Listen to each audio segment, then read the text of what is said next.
세상은요, 조금 살다 보니까, 저도 이제 나이가 58입니다. 이 나이까지 살다 보니까 대략 이럴 것이다라고 제가 아주 골똘하게 생각하는 문제는 반드시 그렇게 드러나더라라는 이런 경험 법칙이 생겼습니다.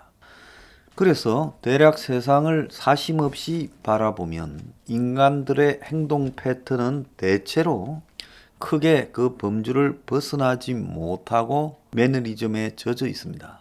그래서 제가 이 한국 사회에서 가장 개헌을 경계하면서 발동이 걸릴 것이다. 4.7 보선에서 여권이 패배하면요. 그렇게 여러 차례 이야기를 해왔죠. 그런데 이 문제에 대해서 지금 황장수가 개헌 장사를 하려 그런다. 지나치게 바람을 잡고 있다. 이렇게 비판을 슬슬 해대는 놈들도 나왔습니다. 그런데 오늘 박병석이가 국회의장이죠. 개헌을 미루지 말고 매듭을 지어야 된다라고 드디어 보선 이틀 만에 운을 띄웠어요.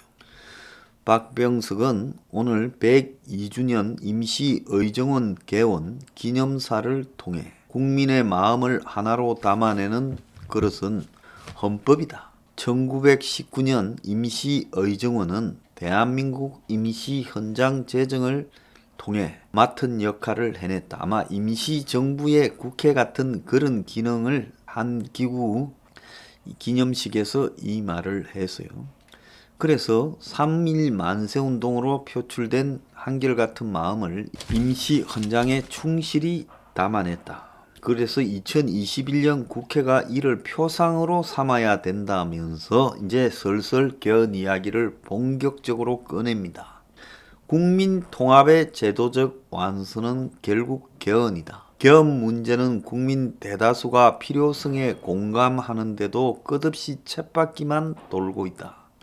더 이상 미루지 말고 이제 매듭을 지어야 한다. 그러면서 34년 된 낡은 옷을 갈아입을 때가 됐다. 1987년 직선제 대통령제로 개헌한 부분에서 이제 바꿔야 된다는 거죠.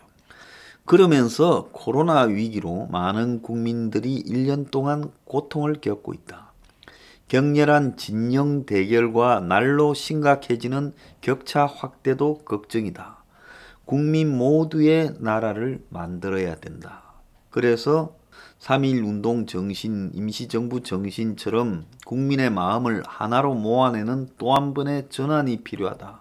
그 방편으로 개헌을 제안한다. 제가 뭐라 했어요?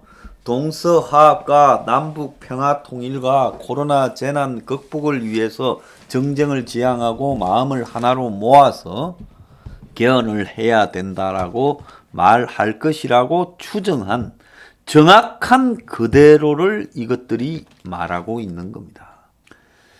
자, 박병석이가 왜 총대를 맸을까요? 자, 박병석은 국회의장입니다.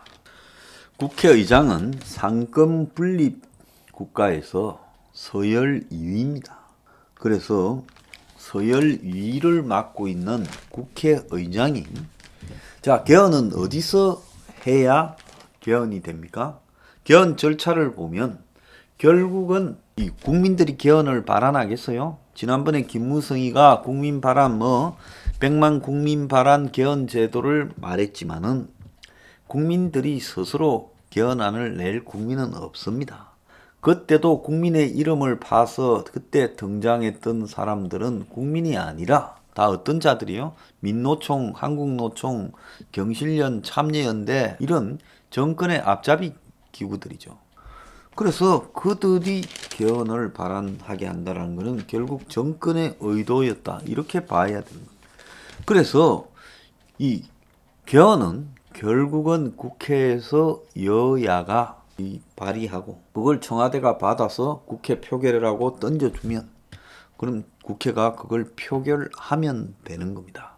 그래서 국회 표결만 거치고 나면 국민투표에 붙여지지만 여야가 짜고 합의해서 국회 표결을 이 3분의 2, 200석 이상으로 통과시키고 나면 사실상 국민투표는 형식적인 거다. 국민들은 원하는 대로 딸려갈 수밖에 없다.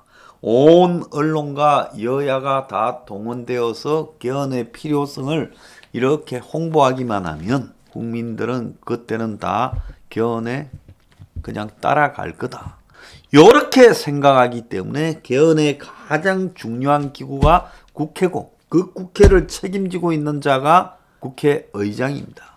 그래서 박병석이가 총대를 메고 이 이야기를 했고 문가리는 특유의 뒷짐지고 뒤로 빠져서 이 일이 어떻게 돌아가는가 보고 여야 국회의원들이 그렇게 원한다면 내가 존중을 해서 개헌을 하도록 하지요라는 엄중한 속을 지금 드러냈다는 거예요. 문가리와 같은 저렇게 권력지향적인 자가 순순히 국회의장이나 자기 밑에 있는 사람들이 자기 의지와 다르게 국가 권력 구조 개편을 언급하게 하는 것을 용납할 것인가? 저는 절대로 용납하지 않을 것이라고 봅니다.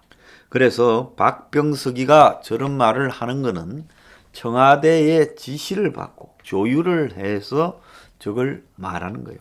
근데 박병석은 이번만 해서 그런 게 아니라 이미 3월 달부터 지속적으로 저런 이야기를 해왔습니다. 그래서 아주 일관된 개헌 언급을 박병석이 해왔다는 걸 감안하면 자, 박병석은 개헌에 총대를 메고 밀어붙이는 일종의 역할을 담당하고 있는 자다. 그렇게 봐야 돼요. 이 정권에서요. 자, 이제 박병석 입을 통해서 개헌이 언급되었고요.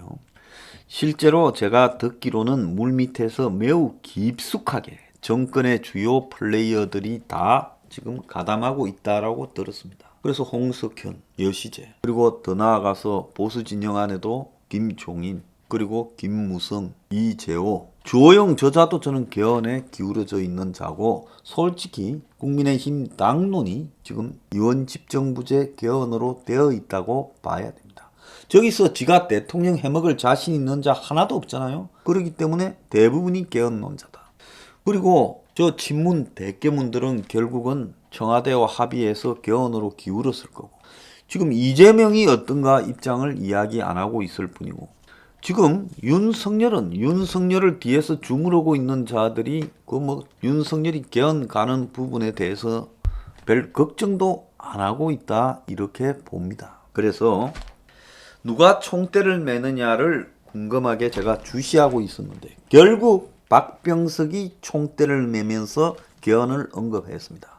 자, 행명 20일과 뉴스 브리핑은 선언을 합니다. 이제 전쟁의 서막은 열렸다.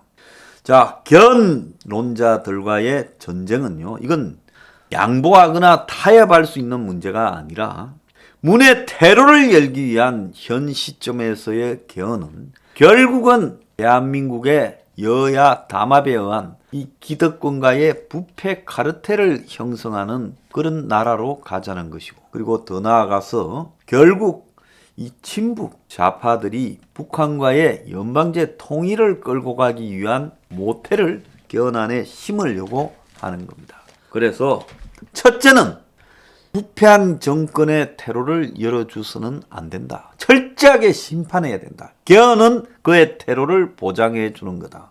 둘째는 대한민국이 정경유착의 부패 카르텔로 가는 개헌은 절대 안 된다. 세 번째는 대한민국이 북한의 지금 이 대남 공작에 따라 움직이게 될 개헌 요소들이 반드시 이번에 포함되게 될 거다. 설거문이 포함될 거다. 국가보안법이라든지 남북 통일에 관한 문제, 또 분권 조항에도 그런 것들이 들어갈 거라고 보고 있습니다. 그렇기 때문에 절대적으로 개헌을 반대해야 된다. 이번에 여야가 담합해서 개헌이 되는 순간에 대한민국은 끝났다라고 저는 보고 있습니다. 여러분 결사적으로 개헌 반대 투쟁에 나서야 되고요. 박병석에게 경고하는데 개헌에 총대를 맨다면 너도 각오하라. 내가 분명히 이야기를 합니다.